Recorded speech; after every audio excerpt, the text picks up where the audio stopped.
Muy buenas noches.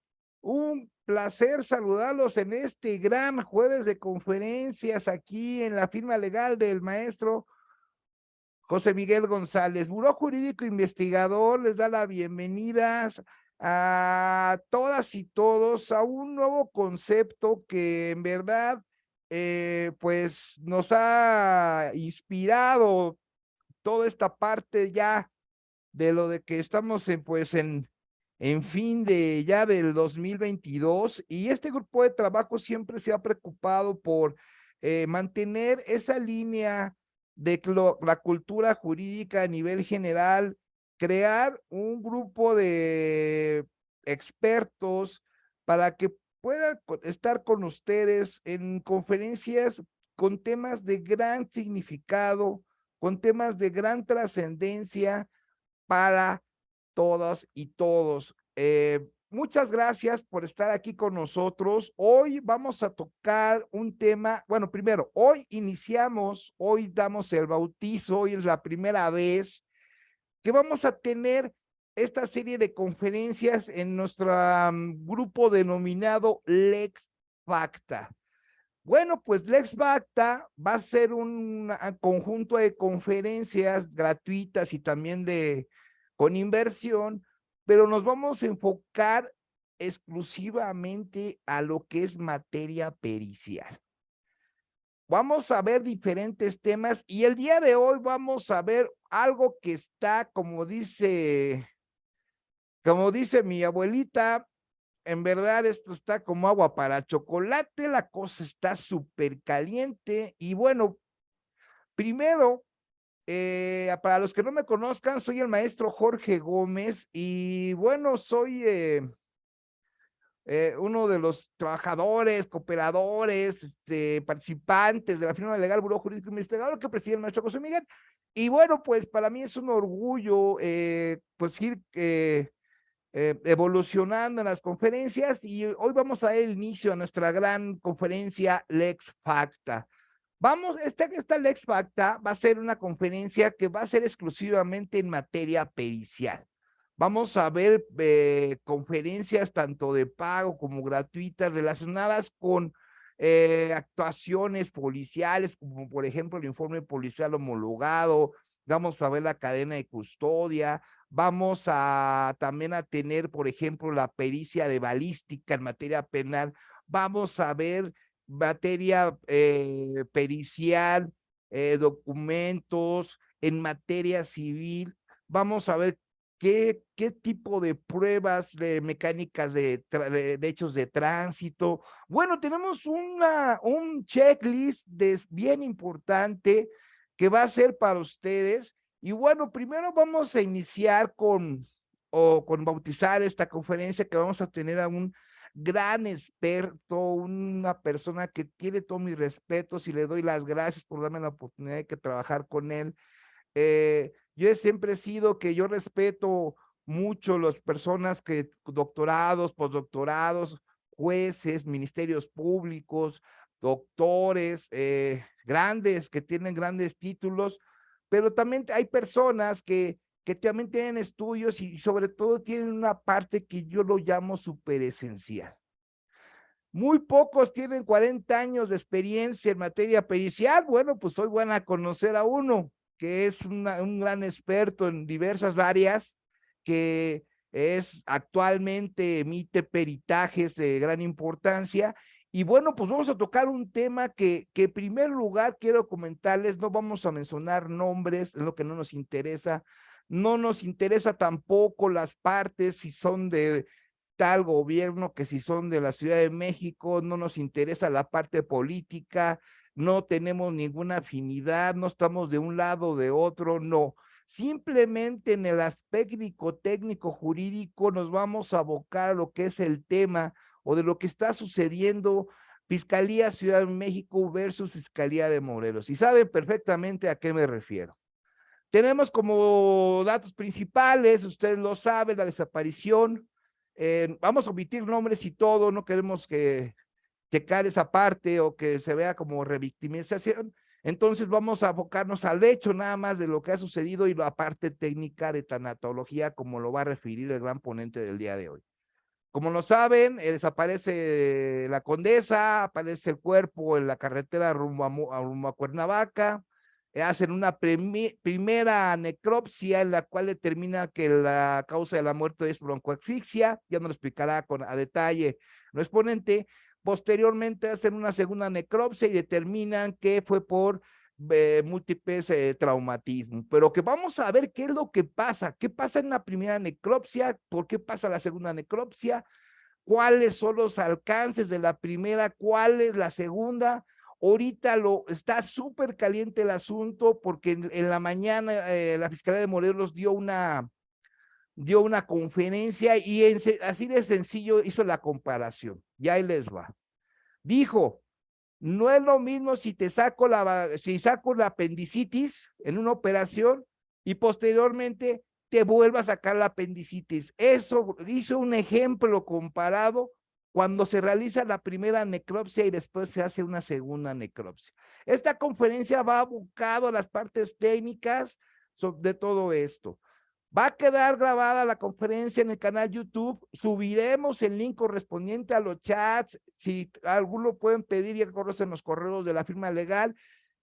Por favor, quien quiera participar en las futuras conferencias Les Facta o las conferencias del maestro José Miguel o conferencia Vampiro, por favor suban su correo electrónico, su número telefónico. Si también quiere ser integrante de los grupos Vampiro, es donde publicamos puras cuestiones jurídicas, está totalmente prohibido subir cuestiones que hablen bien de gobierno o hablen mal. No nos interesa en lo más mínimo ahorita las opiniones del gobierno. Lo que a nosotros nos interesa es la cultura jurídica y que todo acto quede castigado, sí, pero conforme a derecho.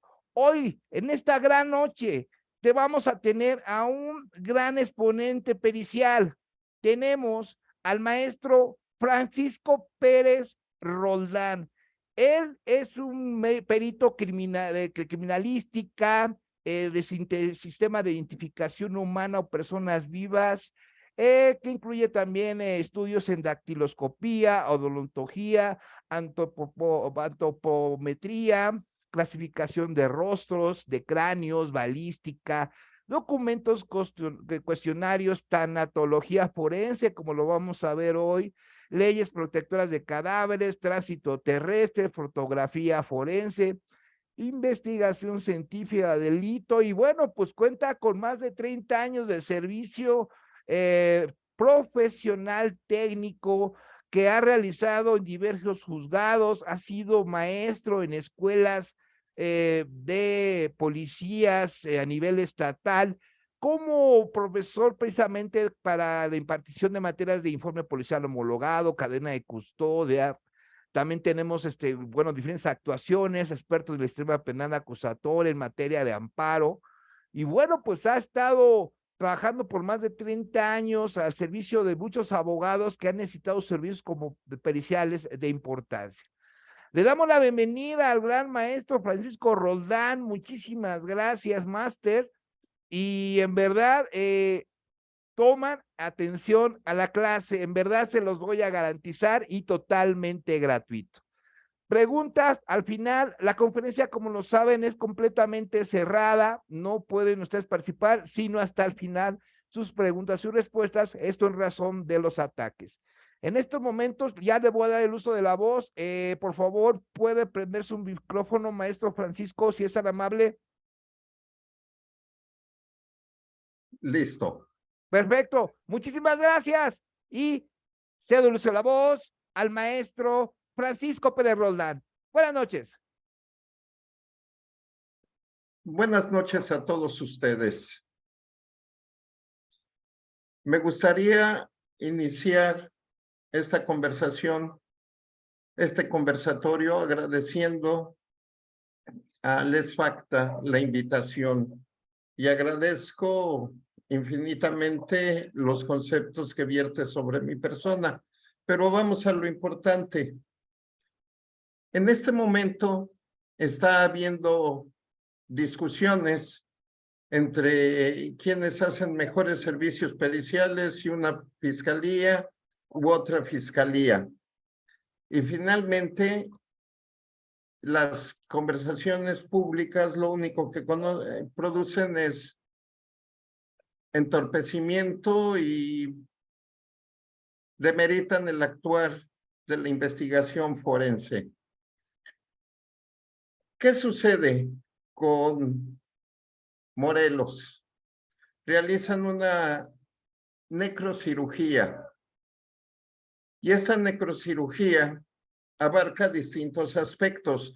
No se conocen todos los datos, pero por experiencia para los que son doctores, vi ahí que aparece alguien como doctor, como médico, entonces va a entender más fácilmente él esta situación, cosa que no sucede con los que se dedican a la abogacía.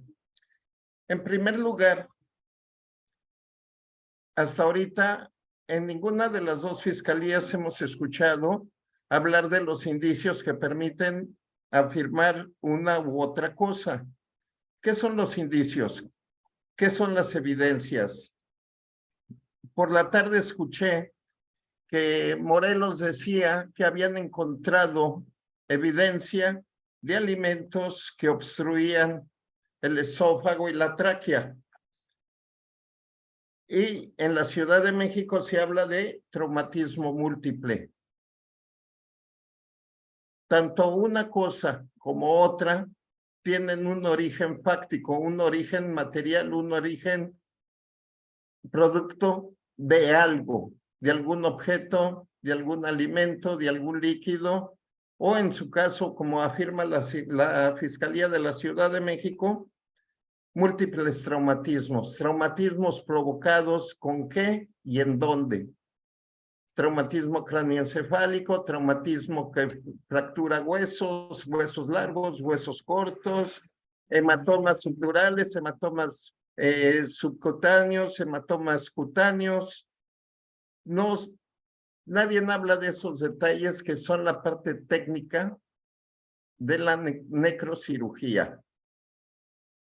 Y a mí se me preguntó que si había otro tipo de estudios independientemente de la necrocirugía para poder encontrar las causas de muerte.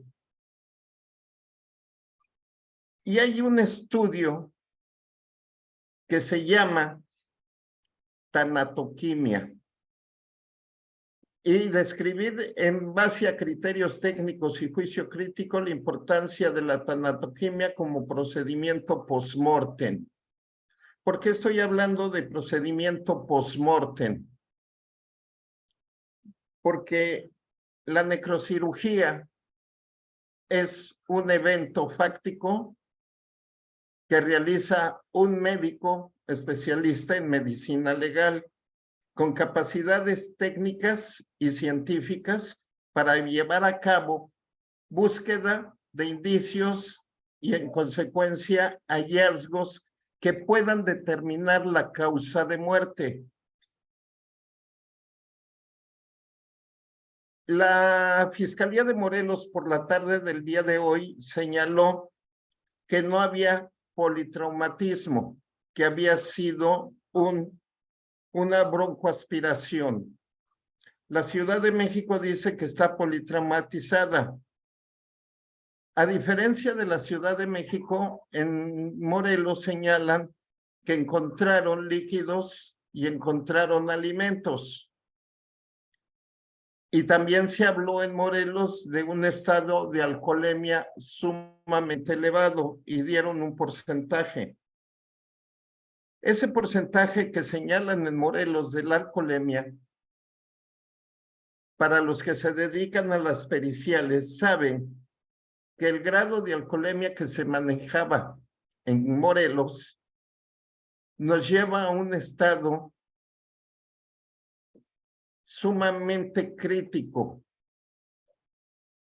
Es decir, cuando alguien se alcoholiza más de lo debido, cuando el volumen de alcohol en sangre es superior a la capacidad de procesamiento y de desechamiento metabólico del alcohol, nosotros tenemos algo que se llama congestión alcohólica.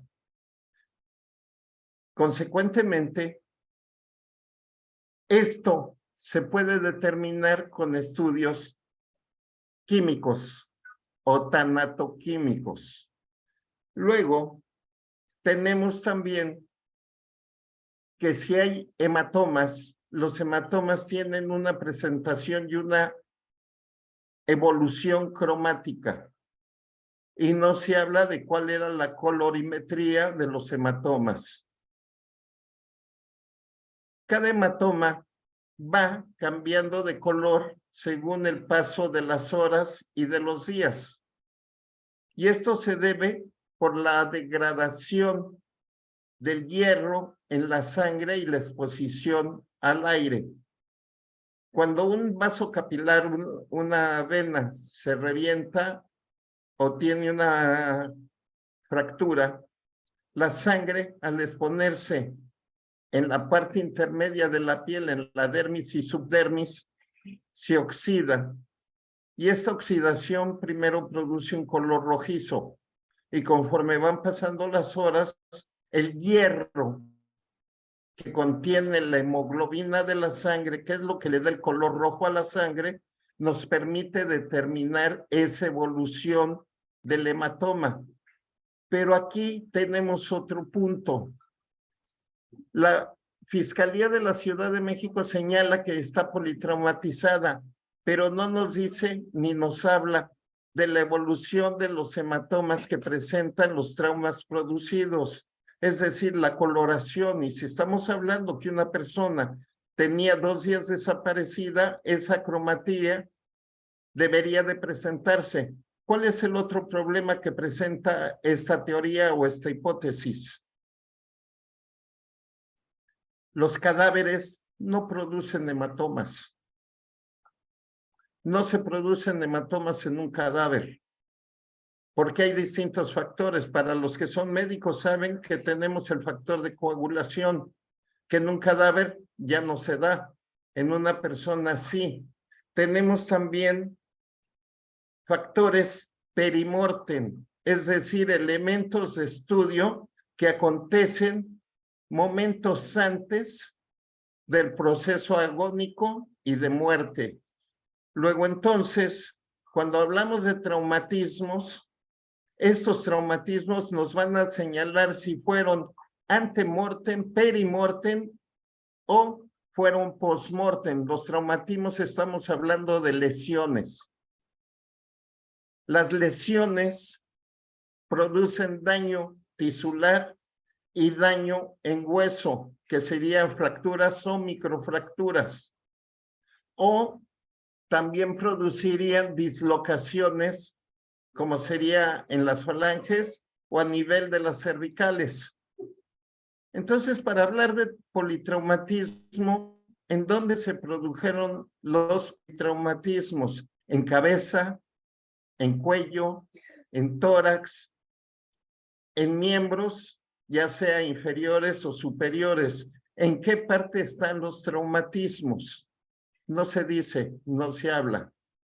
Cuernavaca, Morelos, no señala politraumatismos, pero todos sabemos que los procesos de degradación de la autólisis de los cadáveres va a producir fases cromáticas, como serían las livideces.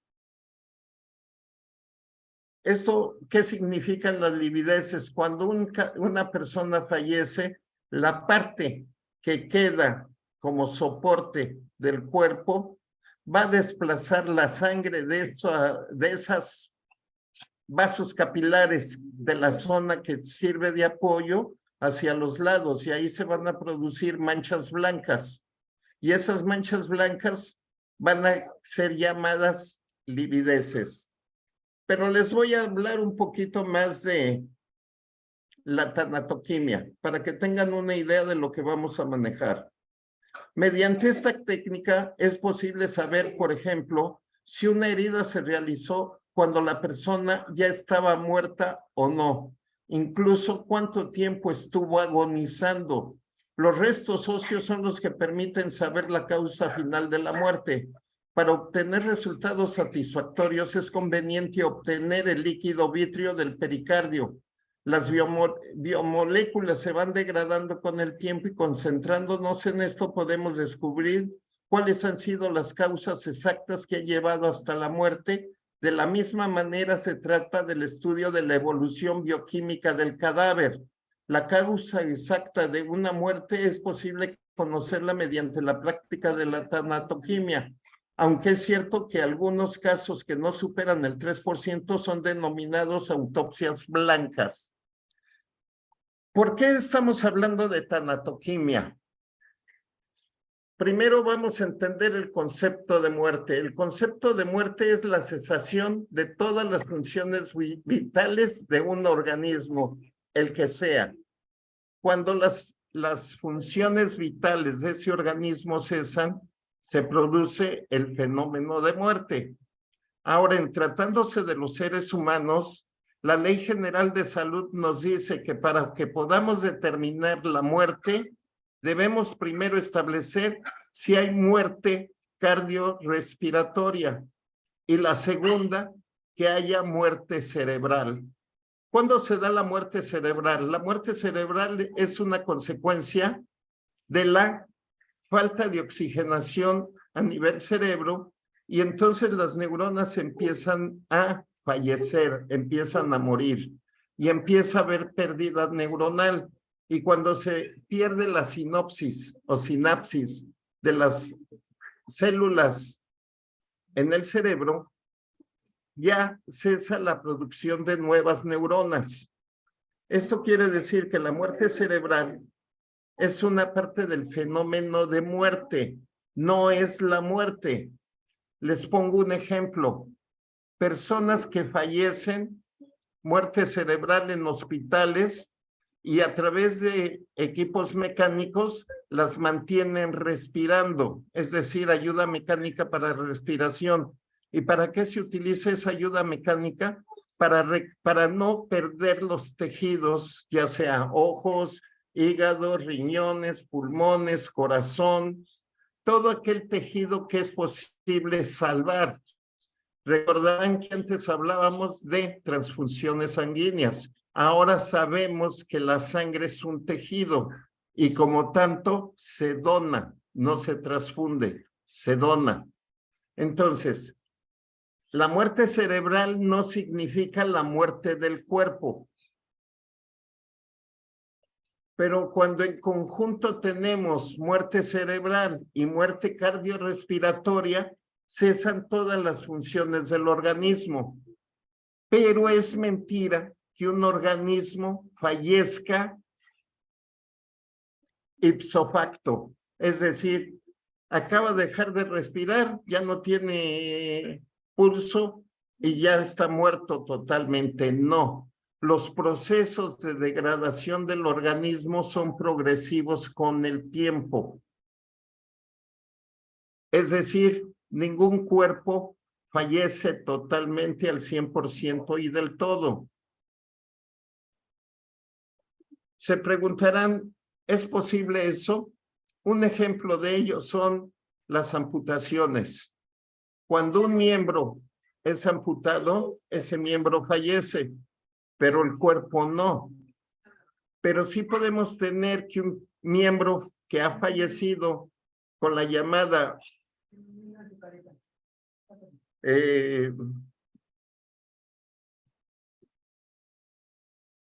las trombosis que producen daños tisulares y se vuelven gaseosas, hablamos de las gangrenas gaseosas. Las gangrenas gaseosas es el proceso degenerativo del tejido a través de los elementos o las bacterias anaeróbicas, es decir, aquellas que no necesitan aire. Entonces, ese miembro que va falleciendo puede hacer que la persona fallezca con posterioridad a través de un proceso de degradación y de contaminación, tanto de la sangre como del tejido, y el tejido se va necrosando, y de ahí las gangrenas. Entonces, los cuerpos no fallecen en su totalidad. Ahora, la tanatoquimia, que es el análisis químico de cada una de las partes tisulares del organismo, nos va a permitir establecer causas de muerte o razones de muerte. Otro de los puntos que también nos permite entender la tanatoquimia, independientemente de la necropsia, que es la necrocirugía, que es un proceso en donde los médicos, a través de la observación o el método de observación directa y formal, van observando cómo los tejidos se fueron degradando y cuáles tejidos están más dañados que otros, porque no todos se dañan de la misma manera. El tejido lesionado va a perder y va a tener una característica totalmente distinta al tejido adyacente, al tejido periférico. Ese se va a ir contaminando del tejido muerto. Entonces, cuando hablamos de politraumatismos que dejan lesiones que son visibles, estas lesiones deberían de ser visibles a simple vista por la coloración, ya que la dermis, la subdermis, el tejido estriado, el tejido liso, van a resentir los daños que el objeto, materia del golpe, produjo en esos tejidos. Entonces, estamos ante una disyuntiva técnica en que si unos peritos son mejores que otros. Y para los que se dedican a la práctica privada, ya sabemos que cuando somos peritos privados y somos peritos oficiales, siempre se va a poner en tela de juicio nuestra calidad de experto forense. Ahorita el problema es que una fiscalía pone en tela de juicio el trabajo de otros expertos forenses que ponen en tela de juicio sus propios expertos y confrontan la calidad del trabajo. Y esa no es la parte que vamos a analizar, simplemente es un ejemplo de lo que está pasando. ¿Qué es la tanatoquimia y por qué es necesaria? La tanatoquimia, voy a explicar qué es. Tanatos, muerte. Quimia, estudios químicos de las causas de muerte. Tanatología, tanatos, muerte, logos, estudio, tratado de la muerte. Entonces, es una combinación de estos dos conceptos de origen latino. La tanatoquimia la podemos definir como el estudio de la evolución bioquímica de un cadáver. Las biomoléculas se van degradando con el tiempo y centrándose en esto podemos descubrir cuáles han sido las causas exactas que han llevado hasta la muerte. De la misma manera se trata de estudio de la evolución bioquímica de un cadáver, por lo que se centra en el deterioro y degradación de las biomoléculas con fines forenses. Eso es básicamente la tanatoquimia. Un cuerpo, como toda materia, se transforma, se va transformando en otros elementos de carácter químico.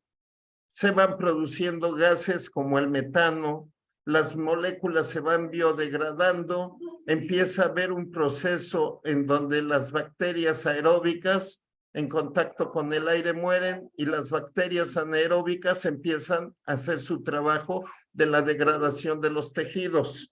Luego entonces, esto es precisamente lo que estudia la tanatoquimia.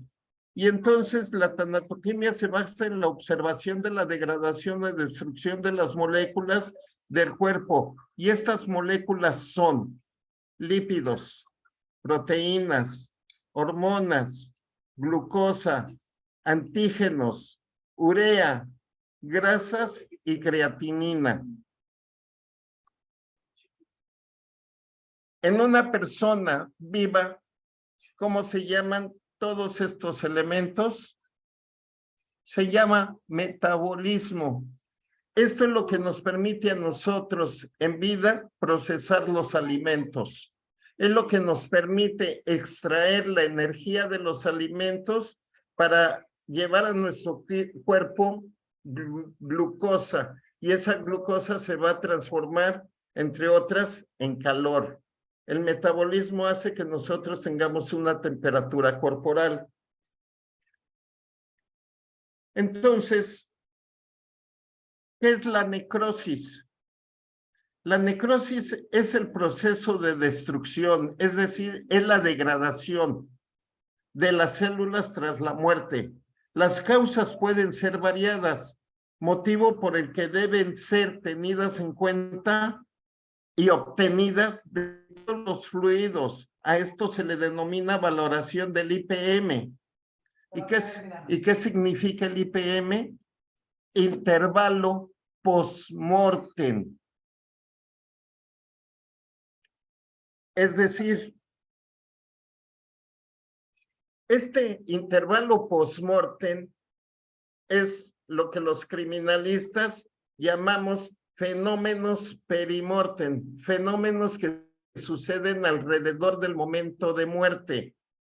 Y estos fenómenos producidos por la degradación molecular perimortem es el IP postmortem, intervalo postmortem. Los fluidos biológicos están alojados en zonas específicas del cuerpo que están cerradas, ya que si tomáramos de las abiertas podrían contaminarse fácilmente y echar a perder el estudio. Por esa razón es importante que las muestras se adquieran, sean líquidos, cefalorraquídeo, humor vítreo, humor acuoso, entre otros. Y si se toman de zonas abiertas, debe ser, por ejemplo, del ventrículo derecho. Los fluidos alojados pueden contaminarse con facilidad debido a que siguen recibiendo sangre contaminada por el páncreas y fluidos digestivos e intestinales directamente desde las venas cavas. ¿Qué quiere decir esto?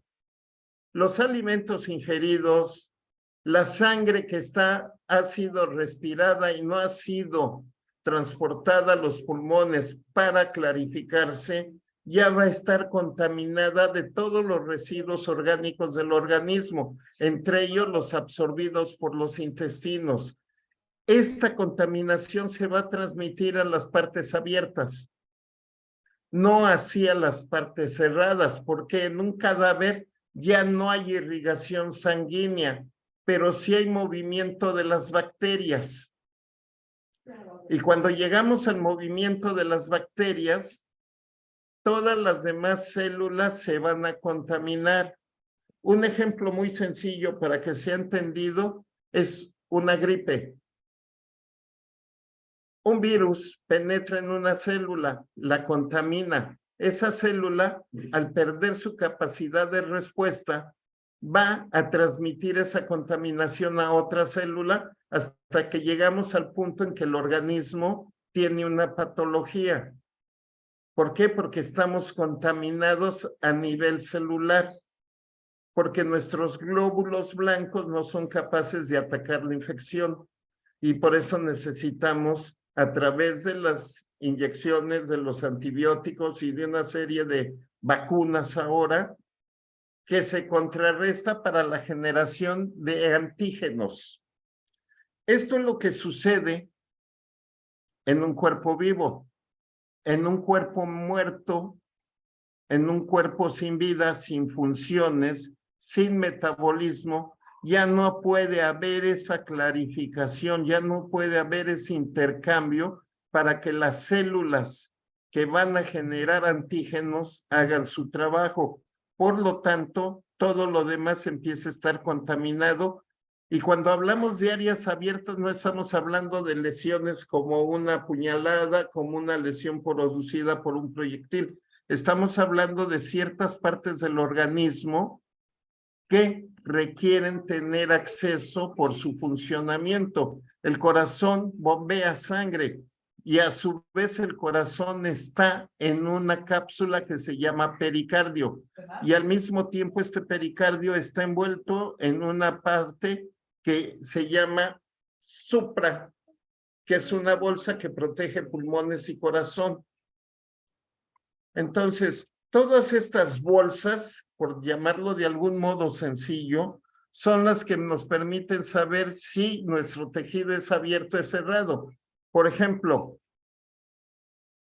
tenemos músculos. ¿Han visto las piezas de la carne de res o de puerco que tienen una pequeña película que las envuelve, que llamamos pellejo, y lo retiramos para poder quitarle y poder acceder a la carne sin tener que masticar un cuero? Bueno, ese tejido se llama es una bolsa generada por un tejido liso que sella ciertos órganos o ciertos músculos. En este momento se me acaba de ir el nombre. Pero, por ejemplo, la gangrena gaseosa se genera porque las bacterias van degradando el tejido va produciendo un gas, ese gas va degradando más tejido, y entonces se llama síndrome compartimental. Es decir, todos nuestros órganos y músculos están en algo que se llama compartimiento.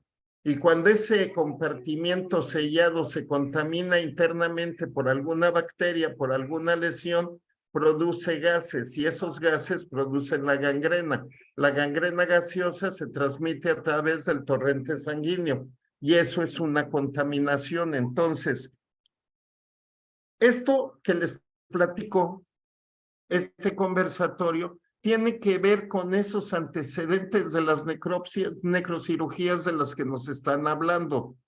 Estas necrocirugías nos están hablando de aspectos generales en ambos lados, ni en uno ni en otro, sino de aspectos generales. No nos están dando indicios, no nos están informando características específicas. Una bala produce un traumatismo, un golpe con un bat, con un madero, con un puño, produce un traumatismo. Traumatismo es toda alteración del tejido. Eso es un trauma. Entonces, cuando nosotros tenemos un traumatismo, estamos hablando de lesiones orgánicas, ya sea superficiales o ya sea internas. Aquí se nos habla de traumatismo o politraumatismo. ¿Qué zonas del organismo o del cuerpo fueron traumatizadas, fueron lesionadas, fueron policontundidas? El abdomen, los brazos, las piernas, la espalda, la cabeza, el cuello, la cara. ¿Cuáles?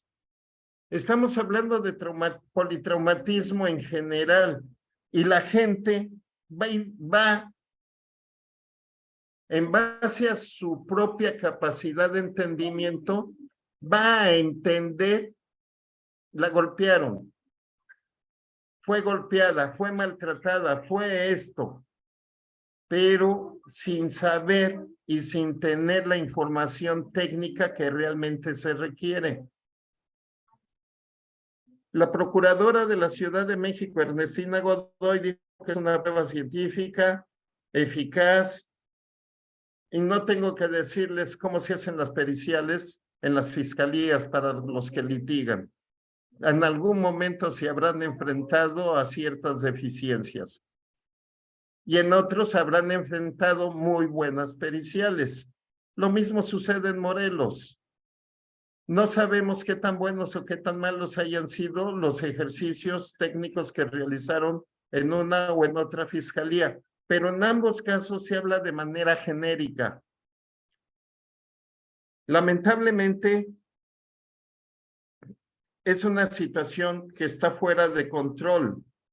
A nosotros en juicio o cuando estamos en una carpeta se nos pide no proporcionar información, se nos pide que mantengamos la secrecía, se nos pide que las víctimas sean de identidad reservada, se habla de iniciales y se nos ponen una serie de reglas.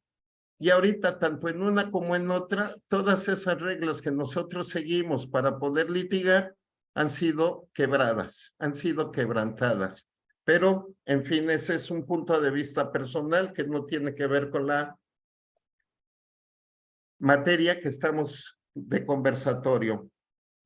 Y luego, la tanatoquimia tiene que ver con otro proceso del cual no se ha hablado en este momento. Una persona que ha sido tirada a la intemperie, que no está protegido el cuerpo, queda a expensas de la fauna del lugar y a la fauna cadavérica. Y esta fauna cadavérica es una consecuencia inmediata de la muerte o mediata de la muerte. Y entonces,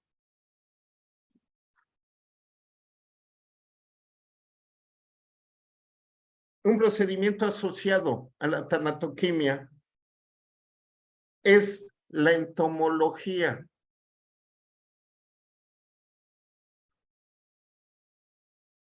Una cosa va de la mano con otra. ¿Por qué la entomología? La entomología se inicia con la liberación del gas metano debido a la desaparición de las proteínas del cuerpo tras la muerte. Comienza la aparición de coleópteros. Los coleópteros, comúnmente conocidos como escarabajos, son un orden de insectos con unas 375,000 especies descritas. Tienen tantas especies como las plantas vasculares y los hongos y 66 veces más especies que los mamíferos y dípteros. Aquí, en un lugar con maleza, tierra, en donde hay moscas por naturaleza de las hierbas, por la degradación de las hierbas, todos conocemos los escarabajos, todos conocemos los insectos que hay en los lugares abiertos. Cuando hacemos día de campo, nos estamos cuidando de los moscos, nos estamos cuidando de las moscas, nos estamos cuidando de las hormigas. Y hasta ahorita no se ha hablado de la fauna subsecuente a la muerte y ni se ha hablado de qué elementos o qué insectos se encontraban en el lugar. No he escuchado que se hable que encontraron larvas. No he escuchado que hablen que encontraron moscas. Ustedes dejen en casa un plato con alimento y en menos que cante un gallo van a tener moscas. Y un cadáver a la intemperie por 48 horas o 24 horas no presentaba insectos, cuando es una parte importante y se recolectan como parte de la cadena de custodia y de la evidencia, porque también se hacen estudios en los animales para saber qué partes del organismo han contaminado y qué partes del organismo han diluido. ¿Por qué hablo de dilución? Las moscas excretan a través de su tromba una saliva. Esa saliva descompone el tejido. Las moscas se alimentan succionando el tejido descompuesto por su saliva. Un cadáver a la intemperie no presentó ningún piquete de mosca que haya degradado alguna parte del tejido, ni de los ojos. No encontraron animales en las narinas, no encontraron animales en los orificios, ya sea oídos, vagina, ano, nariz, boca. No se ha hablado de nada de eso. Eso es lo específico en el hallazgo de un cadáver. Lo genérico está traumatizada. ¿Dónde? Está politraumatizada. La Fiscalía de Morelos dice, tuvo un asfixia, porque broncoaspiró. La broncoaspiración todo el mundo la liga con el alcohol. No necesariamente. Muchas veces nosotros comiendo algo llamamos se atragantó, o a veces producimos demasiada saliva y nos estamos ahogando con nuestra propia saliva, aún estando conscientes. Entonces, ¿pero qué produce? La pérdida de oxigenación a nivel superior. Los pulmones dejan de trabajar. Al dejar de trabajar los pulmones, se produce un edema. Ese edema ya no permite la respiración. Si han visto series de televisión donde a las personas les dicen tiene mucho aire y les meten a veces hasta una pluma para que salga el aire y puedan respirar. En alguna serie, en alguna película no lo han visto, o para los médicos ellos saben que se ponen parches de agua o se saca el aire para que la persona pueda respirar, para que las funciones tengan la expansión y la constricción que requieren para hacer el cambio gaseoso. Entonces, todo esto no ha sido vertido en ninguna de las dos necropsias. Y lo más grave, yo no he escuchado que pidieran muestras de patología que tomó la Fiscalía de Morelos y le fueran enviada a la Fiscalía de la Ciudad de México para hacer la comparación de los resultados químicos de las pruebas patológicas o de los resultados microscópicos de los órganos o los tejidos estudiados. Cuando ustedes van al médico y les dice, me parece que puede haber un tumor y voy a tomar una biopsia y voy a tomar 2 milímetros de tejido. Ese milímetro de tejido se mete en una solución y se recorta en una rebanadora como si fuera una rebanada de jamón. Se pone al microscopio y ahí se hace la observación de ese tejido en patología. Bueno, aquí debe haber muestras de patología de todos los tejidos y todos los órganos que fueron mandados al patólogo.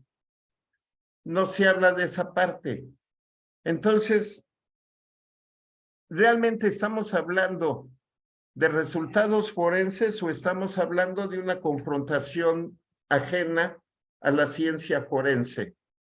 Todos podemos hablar de la ciencia, pero la ciencia tiene principios, tiene pasos, tiene métodos, tiene sistemas, tiene procesos y tiene algo que se llama comprobación y verificación. En una parte que no estoy de acuerdo con la Fiscalía de Morelos, que dice que la necropsia es exacta. No. Lo que son exactos son los resultados químicos del laboratorio, los patológicos, pero la observación formal la realiza una persona y dependiendo del estado anímico, dependiendo del estrés, dependiendo de la carga de trabajo, dependiendo de la presión, va a dar sus opiniones forenses dentro de esos parámetros. Todas las pruebas periciales tienen un rango de error. Tan es así que el ADN es 99.999 hasta el infinito, pero nunca dice 100%. Ese rango de error es lo que permite la comprobación y la validación. Cuando yo digo que una prueba pericial es 100% segura, yo mismo estoy anulando el resultado, no es factible, porque no hay nada cierto, no hay nada que se pueda considerar válido al 100%. Cuando ustedes hacen un argumento jurídico, cuando ustedes hacen un argumento legal, lo hacen desde la interpretación que ustedes tienen de la norma. Y eso no quiere decir que esté mal, quiere decir que están dentro del parámetro que la norma les permite moverse. En la medicina es exactamente igual. Si no, no hubiera errores médicos, si no, no hubiera fallas. Me decía el maestro Jorge, estaban hablando de, ya estirpé un apéndice. Ok, ya estirpaste un apéndice, o al menos tú creíste haber estirpado el apéndice. Se hace otra cirugía y dice, oye, encontré restos del apéndice. Eso no quiere decir que no se haya estirpado el apéndice, quiere decir que no se estirpó en su totalidad. Y los errores médicos se basan en ese simple rango. Todo hay un rango de error, porque las personas pueden estar cansadas, porque las personas pueden tener en su mente otro concepto, porque las personas tienen mente propia y algo que manejamos en ciencias forenses es casuística. Y manejamos ahora conceptos como el paradigma. Lo que creíamos que era cierto hoy, mañana puede haber cambiado y lo que hicimos antes no está en error, está dentro de los límites que se permitía en ese momento. Ahora los rangos cambian, yo me tengo que ajustar a esos rangos. Y la casuística significa que las personas tienen puntos de vista y criterios, y en base a sus capacidades cognitivas, a su pensamiento lineal o lateral y a su capacidad de conocimiento empírico, van a poner en juego toda su experiencia académica y de conocimiento práctico para emitir una opinión de carácter técnico. Cuando esta persona emite una opinión de carácter técnico, tratándose en este caso de lo que estamos hablando de las fiscalías, tiene que haber una verificación. Ahora, el hecho de que se haya hecho una segunda necrocirugía no quiere decir que esté mal. Simplemente los hallazgos van a ser distintos. Para empezar, la segunda cirugía se hizo cinco días después. La persona ya había sido sepultada. Los procesos de degradación corporal ya habían estado presentes en un medio que es propicio para la descomposición. Por ejemplo, ¿cómo voy a estudiar un tejido que ya simplemente al tocar se desgarra? A eso se le llama tejido lábil. Y no nada más se da en un cadáver, en las personas que tienen infecciones muy severas en piel, las tocan y se abre la piel. Y eso es tejido lábil, eso no puede verse corroborado con una necropsia, con una necrocirugía, porque son procesos diferentes y distintos en momentos distintos. Para todos los que están, le voy a mandar este documento que preparé para ustedes. Se lo voy a mandar al maestro Jorge para que se los distribuya. Hay algo que dentro de la tanatoquímica, en algunos otros expositores la llaman bioquímica, causa de muerte, marcadores bioquímicos e intervalo postmortem.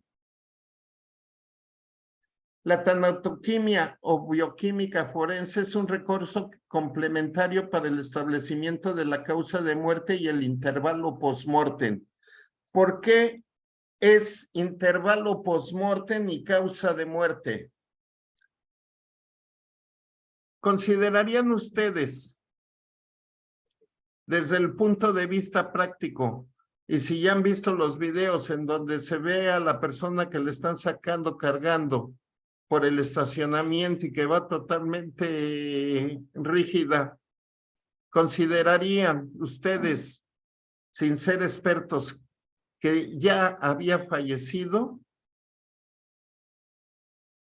Ok.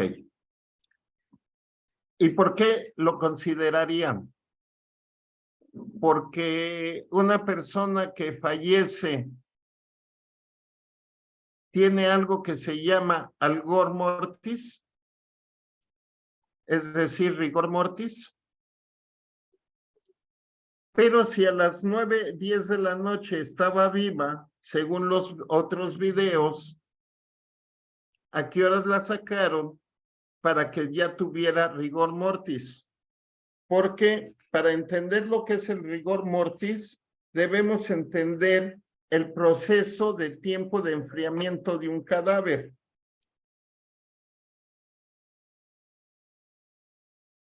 Y también debemos saber entender lo que es el enfriamiento cadavérico y qué causa el enfriamiento cadavérico. Y además saberlo distinguir de lo que es espasmo cadavérico. El rigor mortis natural requiere de un proceso de evolución a partir de la pérdida de vida y empieza con los maceteros y va descendiendo en el cuerpo hasta llegar en un lapso de 12 a 15 horas, dependiendo del lugar, hasta los pies. Y en el término de 24 horas se revierte. Ok. En cambio, el espasmo cadavérico se dice de la última reacción vital que tiene un organismo en el momento en que le acontece la muerte. Y el espasmo cadavérico solo se produce en una muerte súbita, es decir, de inmediato. No hay agonía, no hay procesos agónicos. La muerte es de inmediato, es súbita. Entonces, si la persona estaba sentada, así se va a quedar. Y otra cosa tiene, a diferencia del rigor mortis, no desaparece. Por eso, cuando se hacen necrocirugías y la persona tiene rigor, espasmo cadavérico, hay que fracturarle los dedos para poderlos extender, hay que fracturar las extensiones para poder extender los brazos, hay que fracturar rodillas para poder estirar. Esa es una diferencia que se da entre el rigor mortis y el espasmo cadavérico. Entonces, si estamos de acuerdo que la persona ya había muerto y que por lo tanto tenía rigor cadavérico, estamos hablando que la persona estaba viva por lo menos a las 6, 7 de la tarde para que dentro de las 4 o 5 horas siguientes falleciera y empezara el enfriamiento cadavérico y para las 11, 12 de la noche estuviera en ese proceso de endurecimiento del cuerpo. Por lo tanto, ahora tenemos otro problema. ¿En qué momento sucedió la muerte? Porque una cosa nos lleva inmediatamente a la otra. Para que haya enfriamiento, tiene que haber deshidratación. Y debemos entender que las necrocirugías no se hicieron en cadáver reciente. ¿Qué es un cadáver reciente? En un cadáver reciente no hay putrefacción. En un cadáver no reciente hay putrefacción. Entonces, vamos a tomar en cuenta que ninguna de las dos necrocirugías fue en cadáver reciente, porque al momento en que encontraron el cuerpo ya había por lo menos 24 o 36 horas de diferencia. Ya no era cadáver reciente. Y cuando hacen la segunda necrocirugía, estamos hablando que había una diferencia de 4 o 5 días, donde la putrefacción ya estaba en pleno proceso de desarrollo. Entonces, estamos hablando de parámetros distintos en las necrocirugías que tanto una fiscalía como la otra no están haciendo patentes las circunstancias particulares en que realizan el trabajo.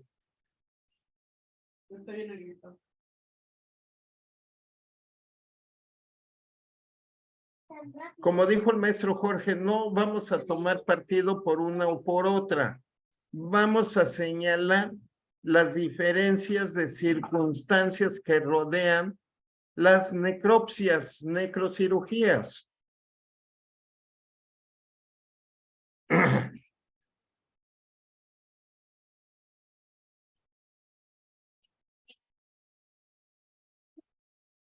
Quisiera poderles dar mucha más información, pero no nos va a alcanzar el tiempo que tenemos, pero sí vamos a hablar de la temperatura ahorita, de la rigidez como lo estábamos hablando.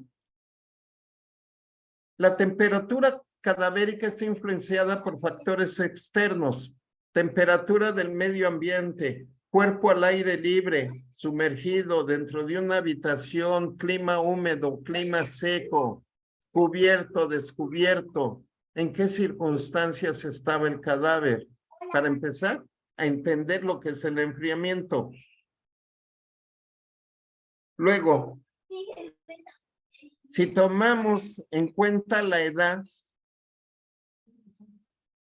que son los factores individuales de cada persona o de cada, y perdonen que lo diga de esta manera, pero de cada resto humano, cada resto cadavérico, tenemos que en los niños y en los ancianos el enfriamiento es mucho más rápido por la pérdida de grasa corporal, por la disminución de tejido, por muchas razones en los niños y en los ancianos, el enfriamiento se da mucho más rápido.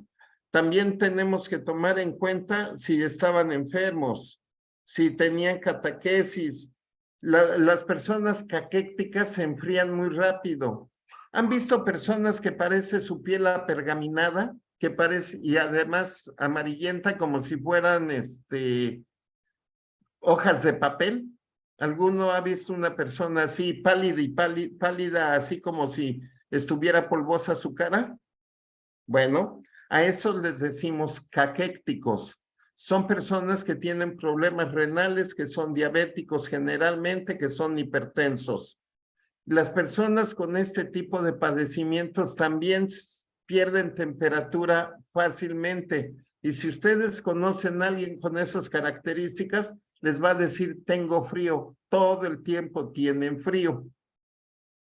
Bueno, también tiene que ver con el grado de nutrición, porque la nutrición es la cantidad de grasa que es directamente proporcional a la velocidad del enfriamiento.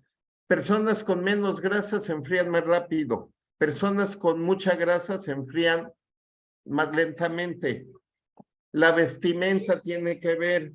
En función de esto, es importante medir la temperatura cavitaria del cadáver, por ejemplo, rectal, en la superficie corporal, en diferentes planos al momento del levantamiento y en la sala de necropsia. ¿Por qué? Ustedes habrán escuchado que muchos médicos en las necrocirugías o los médicos o los criminalistas ahora levantar un cadáver, dice temperatura más baja que el de la mano que lo toca. Eso no es un proceso técnico para toma de temperatura.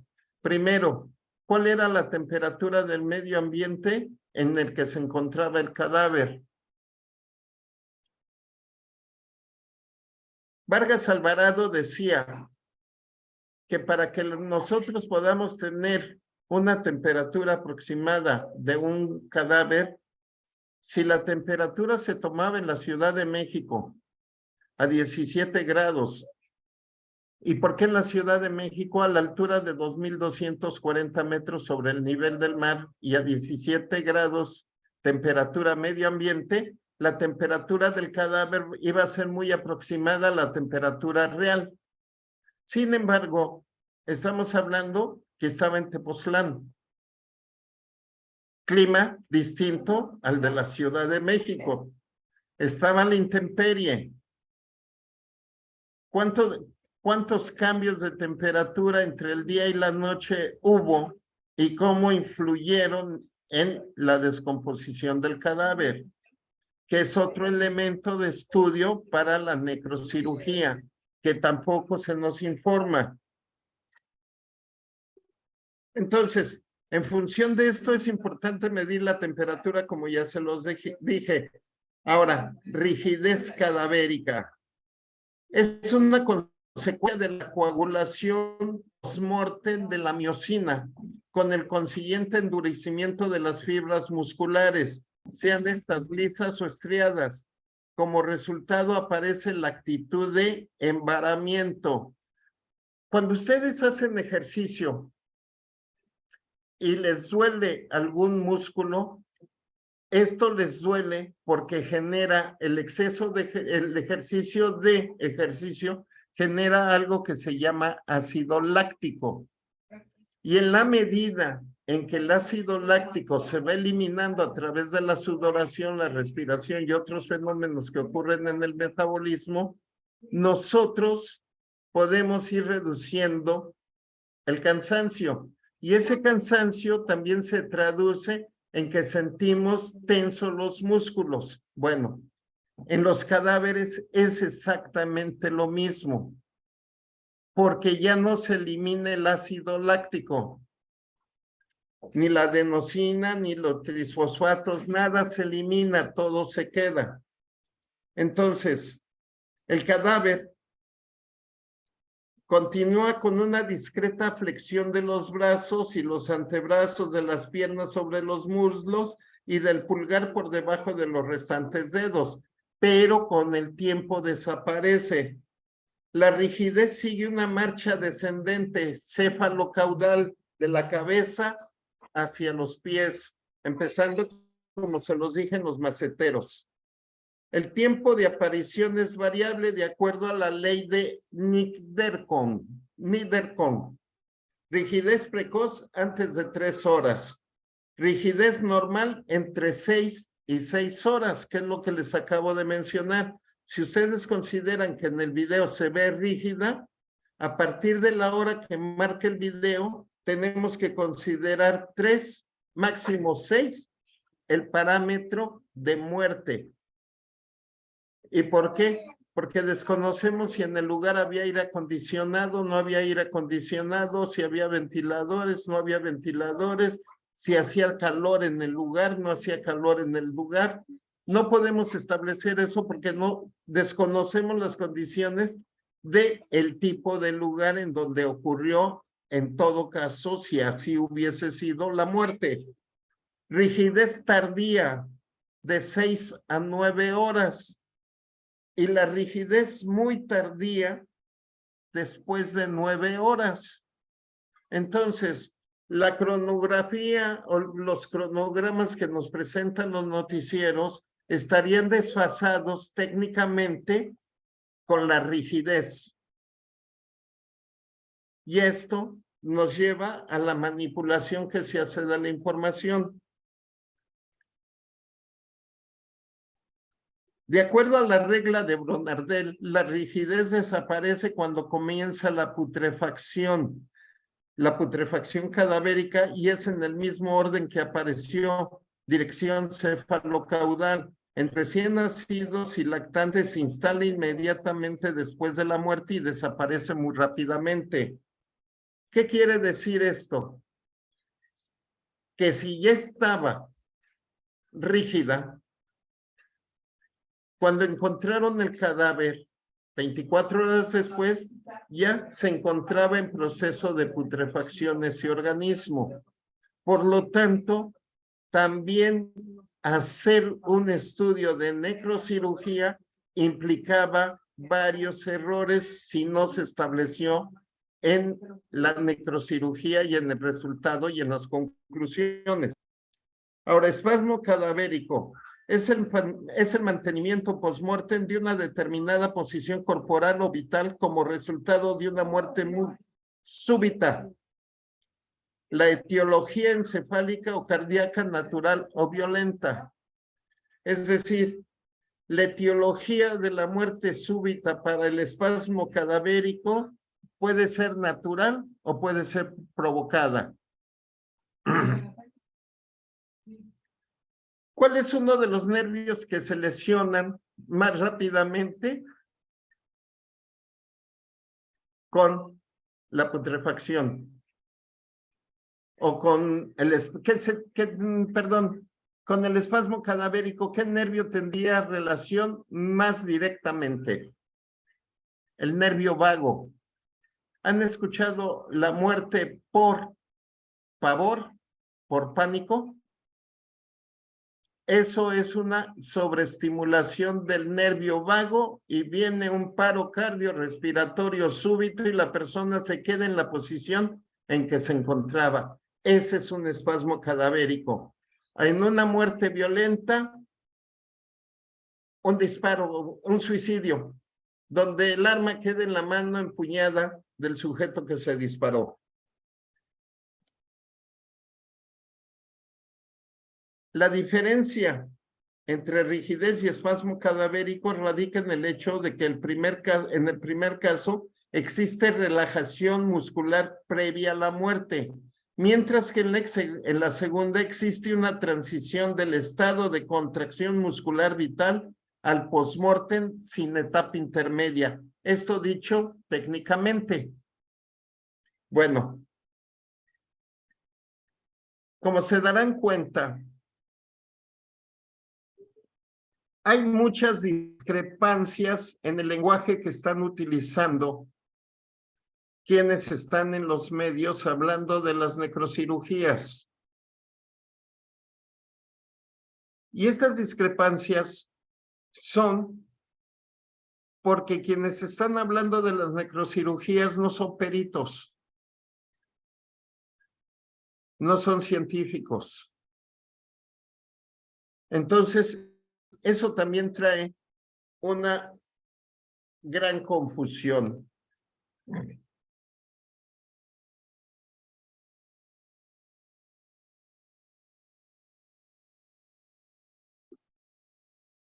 Aquí no se trata de juzgar qué pericia está bien hecha o qué pericia no está bien hecha. Aquí de lo que estamos tratando es de proporcionar información que está contenida en casi todos los libros de medicina, que está contenida en todos los protocolos de muertes violentas, está contenida en todos aquellos elementos que nos permiten a nosotros como expertos forenses o como técnicos forenses poder llegar a conclusiones basadas en la aplicación de ciertos métodos y procesos y además de razonamientos. Y les hablé de las livideces, que es algo de lo que no se ha hablado, pero con la exhibición de los videos en donde se ven algunas manchas azulosas en el cuerpo de la chica fallecida, en el cuello básicamente, que aparentemente hay una coloración azulosa, estas no se debe a golpes, porque no se ve marca de algún utensilio utilizado, ya fuese un palo, ya fuese un fierro, ya de alguna forma específica, porque todos los golpes van a conservar la forma del objeto que los produce. Y eso tiene que ver también con las livideces. El tiempo que tardan en aparecer las livideces cadavéricas es variable, casi desde inmediatamente del deceso hasta 4 o 5 horas más tarde. Desde el momento en que se manifiestan, van aumentando lentamente y perdiendo velocidad hasta alcanzar su intensidad máxima entre 12 y 15 horas, y después de eso ya no se producen. Y como les dije, las livideces son una parte en que el cuerpo asentado desplaza la sangre. Si ustedes hacen un pequeño ejercicio con las palmas de su mano y se entierran el dedo pulgar, van a ver que la sangre se desplaza y la parte donde pusieron el dedo queda blanquecina. Esa es una lividez. Entonces, si ese cuerpo estuvo asentado en una parte, esas livideces iban a tener distintas características porque el lugar en donde la dejaron no era uniforme e iba a haber distintas marcas. Cuando ustedes escuchan que una lesión era muy grande y de repente parece que se hizo pequeña, es simplemente por los procesos de restauración de los tejidos que intentan volver a su forma natural, al estado en que se encontraban.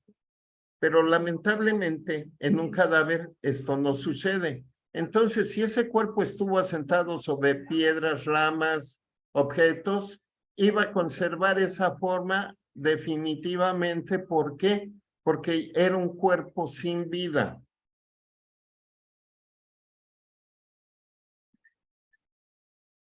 Cabe aclarar que las livideces pueden no aparecer debido a una hemorragia externa severa o variar en su coloración debido a intoxicación. Por ejemplo, son más claras cuando existe monóxido de carbono en la sangre, la hemoxiclocarbonina.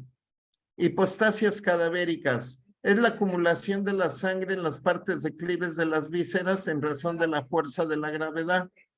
Las hipostasias viscerales son los órganos, como las livideces lo son a la piel. Asientan principalmente en el encéfalo, los pulmones y los riñones. Y aquí viene otra gran interrogante. Si ese cadáver fue abierto y en Morelos obtuvieron líquidos, cuando hacen una segunda necropsia o necrocirugía, esos líquidos ya no están porque ya fueron extraídos. Entonces, ¿en base a qué elementos de carácter técnico pueden establecer otro tipo de características en una necrocirugía?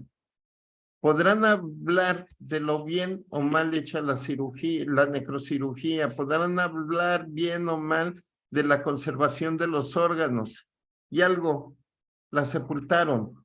Y aquí viene otra parte que es muy importante.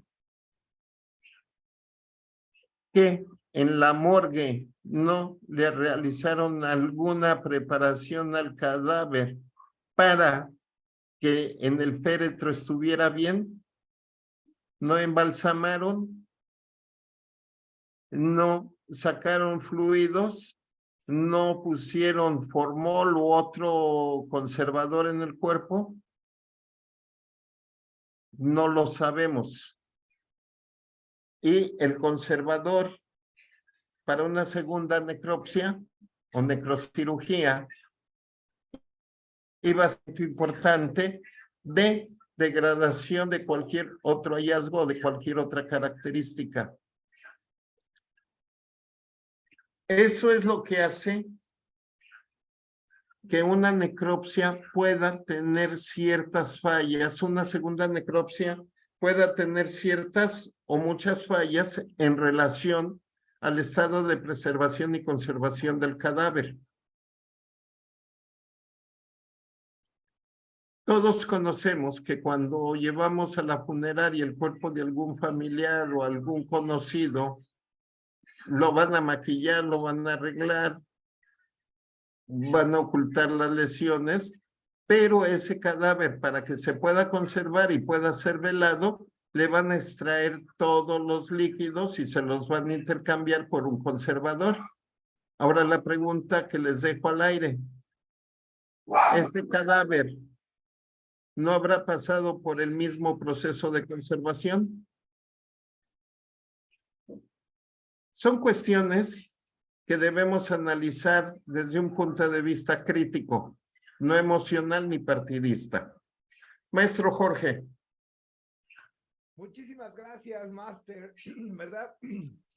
Te agradezco mucho el inicio de esta gran actividad, que van a ser muchas conferencias, muchos temas en materia pericial, gratuitos, otros con inversión, pero lo importante es lograr una cultura jurídica que tanto busca este grupo de trabajo. Y si me lo permites, bueno, yo no soy médico forense, no soy criminalística tampoco, ni criminólogo. Bueno, criminólogo ya un poco de estudios, pero no para considerarme como criminólogo. Pero podría hacerte unas preguntas duras, unas preguntas fuertes, unas preguntas que... Sí, claro. Primero, bueno, no estás obligado a un sí o no. Para empezar, y bueno, sería como que existe la posibilidad, ¿no? O no existe definitivamente. Toda vez que, como tú lo sabes, la ciencia forense es muy exacta, o sea, en verdad el cuerpo humano es sumamente, es una creación maravillosa el cuerpo humano. Es una máquina perfecta. Yo quiero considerar que el cuerpo humano es una máquina perfecta y que también tiene su chip, también tiene su memoria RAM, también tiene una cantidad de datos que son los que se descubren como la medicina forense para saber, bueno, casi exactamente cuándo murió. saber exactamente cuáles fueron los hechos que causaron la muerte. Esto para determinar cuál va a ser la teoría del caso, que es ahorita lo que está que hierve. Estamos en el punto de ebullición ahorita con este asunto. Entonces, la primera pregunta, mi estimado máster, esto se me ocurrió ahorita, ¿eh? No, Sí, es más, esto sí, no, ni sí, lo preparé nada, pero se me ocurrió ahorita. Bueno, una pregunta dura. sí, Sabemos la primera necropsia. sí. ¿Existe la posibilidad que el cuerpo haya sido manipulado para determinar que la causa de la muerte fue por broncoaspiración? ¿Tú puedes Mira, manipular ese cuerpo para llegar a ese dictamen pericial? mira, cuando una persona muere por broncoaspiración, la glotis se cierra. Y si la persona fallece, evidentemente la glotis va a quedar cerrada. No va a haber manera de abrirla, no va a haber manera, tendrías que hacer un corte para quitar toda la tráquea tiene una peliculita que cuando respiras el aire entra hacia los pulmones. Cuando comes, esa puertita que está en la glotis se cierra y a través del exófago baja al conducto estomacal, al tracto intestinal. Entonces, cuando hay broncoaspiración, esa parte queda abierta. Es decir, los fluidos estomacales se regresan y esa puerta se queda abierta. Ya no hay manera de cerrarla y si la muerte viene súbitamente, así se queda. No hay manera de regresarla, salvo que en una necrocirugía hagas un corte. Por eso ves que en todas las necrocirugías te dicen esófago y tráquea en su luz es abierta. Quiere decir que están libres en sus campos, su luz es abierta, es continuo. Cuando hay un aglutinamiento, la luz se contrae, se cierra, porque ese es el espasmo, el tejido se contrae. Y si viene la muerte, ese tejido ya no vuelve a la normalidad porque ya no hay respuesta, ni nerviosa, ni de ninguna naturaleza, ni funcional, ni mecánica, nada, porque el organismo ya pereció. Entonces Entonces, déjame, estamos hablando que en la segunda necropsia debieron haber encontrado esa parte física igual. así es. Segunda Por eso, pregunta, segunda sí, pregunta. Vamos a dejarlo, no vamos a dar opiniones, ok, simplemente vamos a poner los hechos para que nuestro público llegue a sus propias conclusiones. Segunda claro. pregunta y última será, ¿pueden manipular el cuerpo en una segunda necropsia para determinar qué fue la causa de la muerte de traumatismo múltiple? Como mencioné, hay un punto. El tejido, al irse necrosando, se vuelve lábil, se desgarra. ¿Cómo saber en qué parte había acumulación de sangre o no si el tejido se está liquefactando, se está desgarrando? Ok, eso es para que lleguen a sus conclusiones. Aquí no estamos de un lado, no estamos de otro, simplemente estamos valorando la información que se tiene y llegando a cuestiones concretas totalmente científicas, totalmente técnicas, jurídicas. Esto en razón de la teoría del caso, porque se convierte súper interesante el saber que, bueno, ¿es feminicidio o es homicidio culposo? Y es ahí la parte interesante de todo esto, en razón del caso en concreto. Nosotros no vamos a omitir opiniones, simplemente vamos a meter el contexto especializado, la científica, las cuestiones con los datos que exclusivamente se obtuvieron de redes sociales, de fuentes abiertas. En este momento Sí, abro micrófonos para conocer si alguien quiere opinar. Muchísimas gracias por su participación. No olviden subir su número telefónico, subir su correo electrónico, para que los que quieran participar en los grupos Vampiro, donde pasamos mucha cultura jurídica, muchas conferencias. y el correo electrónico para continuar recibiendo los próximos eventos relacionados con esta gran serie de conferencias. Adelante, maestro Francisco. Tiene el uso de la voz, puede abrir su micrófono. Máster, ¿puedes abrir tu micrófono también, por favor? Hola, muy buenas noches, estimado maestro y amigo. Caray, ¿Qué un tal? gusto Buenas saludarte. noches. Está caliente este asunto, está caliente. Adelante, maestro. Sí, fíjate que sí, efectivamente esta conferencia da luz para forjar nuevas opiniones, nuevos criterios y no irse a subir a la cresta de la ola. Simple y sencillamente nos venden un producto de acuerdo a los intereses de quien tenga, pues sí, ese interés, para tratar de evidenciar o para tratar de ocultar ciertas cuestiones, pero efectivamente, gracias al exponente, mi tocayo Francisco Pérez, que precisamente nos ilustra con toda su sapiencia, y es para mí un honor poder haber estado en este espacio académico, toda vez que al mismo tiempo que me están dando luz sobre casos específicos que están muy en boga, pues también nos permite asimilar ese conocimiento para ponerlo en práctica en casos diversos. Por cierto, tengo una pregunta muy específica para mi tocayo. Sí, Permítame adelante. decirle, mi tocayo, hay un asunto muy concreto en el que actualmente estamos viendo un asunto de desaparición forzada. Resulta y acontece que un día detienen a una persona, lo llevan a los separos municipales y de pronto otro día hay un registro de que hay libertad de esa persona por un pago de una multa. Bueno, pasan los días, las personas llegan a preguntar por su familiar que fue detenido 2 días antes y le dicen que sí estuvo detenido, pero que lo dejaron en libertad al día siguiente, 26. Por ejemplo, fue detenido el 25 de julio 2020 y fue suelto el 2026. Perdón, el 26 del 2020.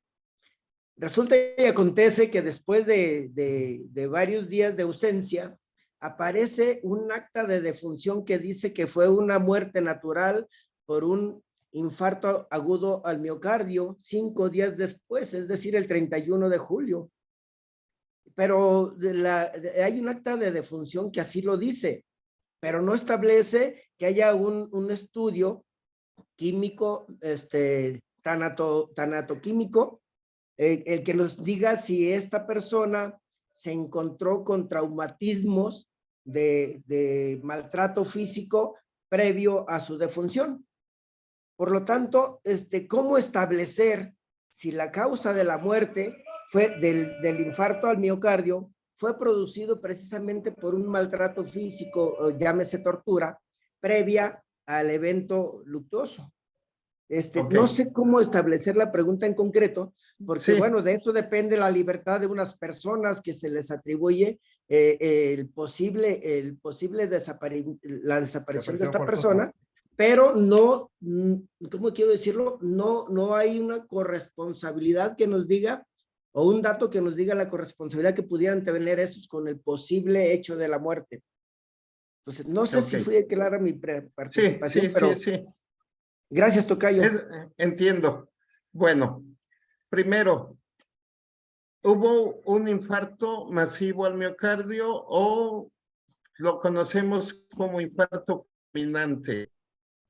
Ok. Es correcto, así está en el acta de defunción.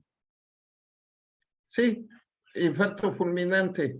Esto quiere decir que los ventrículos colapsaron y en una necropsia tenía que haber aparecido esas lesiones.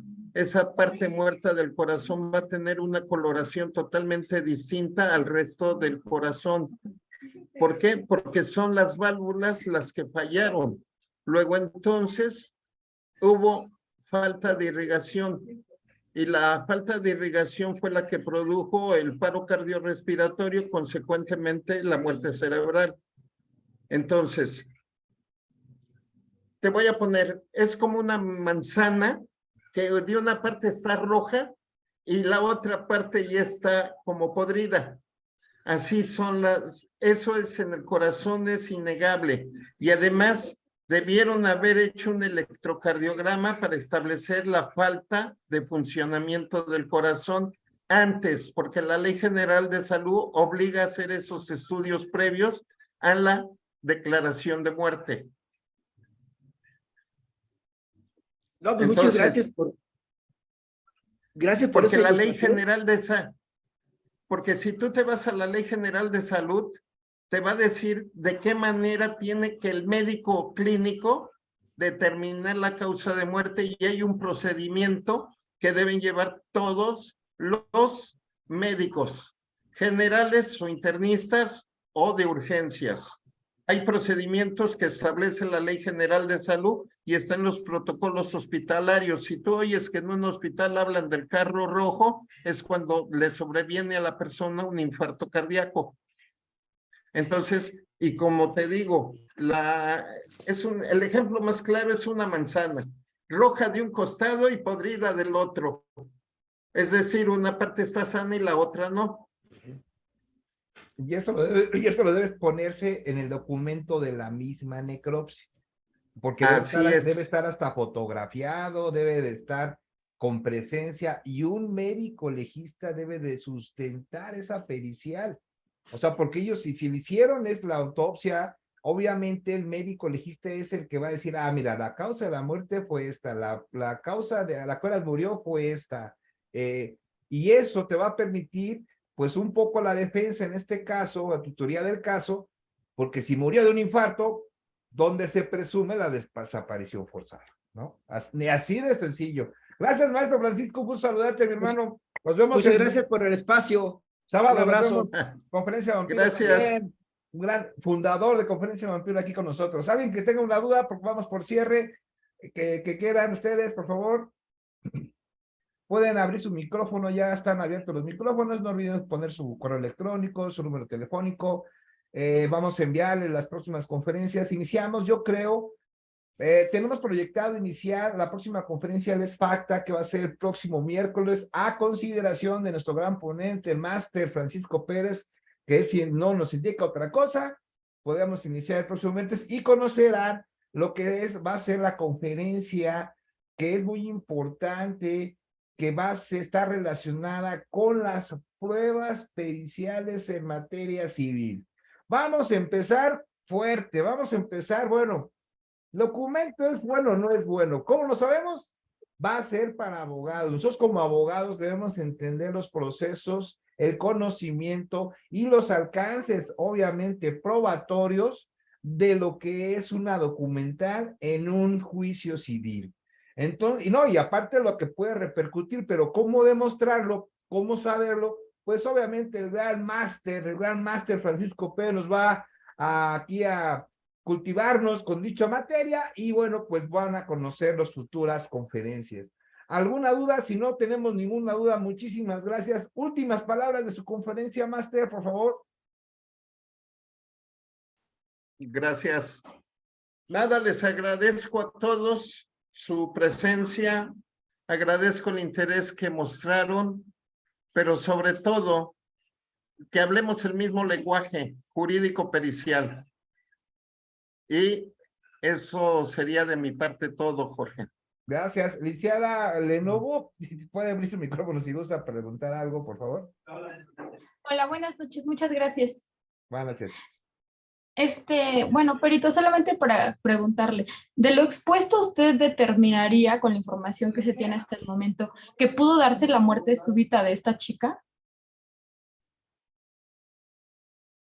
Eso no lo puedo decir en este momento por una razón. Desconozco todos los hallazgos encontrados en la primera necrocirugía y no puedo confrontarlos o verificarlos con la segunda necrocirugía. En materia de periciales, existe una técnica que se empezó a utilizar en dactiloscopía y ha permeado a todas las demás materias, que es evolución, verificación, confrontación y validación. Y esto es a nivel internacional.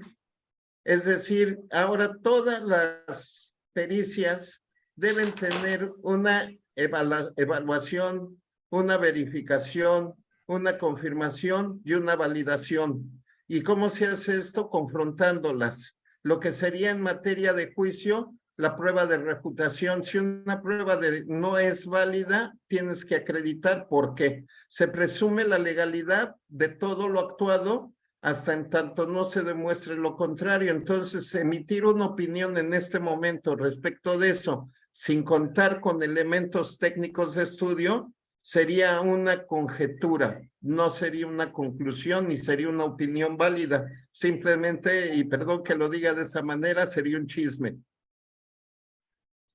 Ok, muchas gracias. Bueno, aparte de que la médico legista de Morelos hoy en la mañana comentaba en su entrevista que ella al momento de realizar la necropsia, pues no la realizó sola, sino que se encontraban otros peritos presentes y que fue de alguna manera una reunión de varios expertos que que congeniaron en el resultado del dictamen de la necropsia. Bueno, no lo quise decir hace rato. Hace algunos años me tocó darles cursos de antropología forense y fosas clandestinas a los peritos de la Fiscalía de Morelos. Y tienen como protocolo que una experticia no se hace sola, se hace con un equipo multidisciplinario, porque lo que no ve un experto lo ve otro, y entre todos hacen la validación y la comprobación. Entonces es parte del protocolo y está establecido no nada más para México, está establecido por las Naciones Unidas en los casos de muerte violenta, y hay un protocolo internacional que se debe seguir. Eso es lo Muchas que gracias, te podría perito. decir. Gracias. De nada. Muchas gracias, licenciada. Muchas gracias por sus opiniones. Es muy importante. Bueno, cómo se acompaña esta parte pericial ahora con el tema jurídico. O sea, ¿cómo te puedes tú ayudar como abogado defensor, como asesor jurídico? Muerte súbita. O sea, murió inmediatamente. Todo pinta que puede ser que murió en el departamento, murió llegando al departamento, pudo haber existido violencia, no se puede comprobar. O sea, son temas en verdad que van puntuales y son medulares en la teoría del caso, porque ¿cómo vas a adecuar los hechos al tipo penal? Es lo que les digo yo cuando estamos en Comercio Vampiro. Cuando tú ves un hecho o tú ves los datos, hay un momento en que nos tenemos que quitar el chip de abogados penalistas y analizar paso a paso la cronología de los hechos. Ah, bueno, ya estableciste la cronología de los hechos, ya los puedes demostrar. Ahora sí me pongo el chip de abogado y adecuo los hechos al tipo penal. Y no lo olviden, hay grandes máximas del derecho. El que acusa tiene la carga de la prueba y el que afirma está obligado a probar. Muchísimas gracias, que tengan un excelente Si me día, permites, adelante, si me máster. permites un último comentario. Hasta ahorita, en ninguno de los dos casos he escuchado el cronotanatodiagnóstico, es decir, el tiempo de muerte. No se ha establecido. Se ha mencionado el fallecimiento, las causas, pero el crono, que es el tiempo de muerte, no se ha dicho. Entonces queda en el aire cuándo murió. Exactamente. No el por qué murió. ¿Cuándo? O sea, la hora ¿Cuándo exacta. murió? La hora exacta. Gracias, máster. Muchísimas gracias. Gracias, licenciada. No, Lenovo, porque es la que le dio el nombre. Muchas gracias. Nos esperamos Conferencia Vampiro, posiblemente el próximo sábado. Vamos a hacer todo lo posible por hacerla. No estoy muy seguro, pero a ver si la hacemos. Pero si no, les mandaremos la información de las conferencias del gran maestro Francisco. Muchísimas gracias. Hasta la próxima. Gracias, buenas noches, maestro. Gracias, buenas Buenas noches. noches. Hasta la próxima. Gracias. Gracias. Damos por Gracias. concluida la conferencia. Gracias.